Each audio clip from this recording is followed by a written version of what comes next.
As the Ukrainian drone army has shown their skills time over time, there is some luck or bad luck involved as well of what warhead and target you strike that can carry a lot of weight.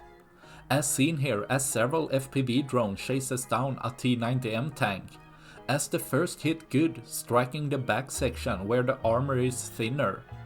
It could be that the drone doesn't carry any shaped charge and has limited penetration capability as the tank can continue after the strike. As the second drone comes in, again hitting good, the warhead seems to malfunction as no explosion goes off.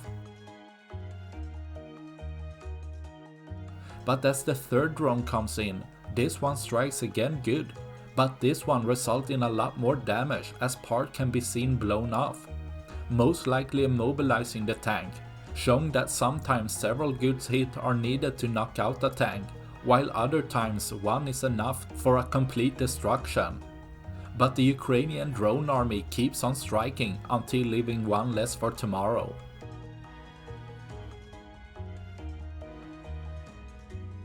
That's all I had for this video. Please like and subscribe for more.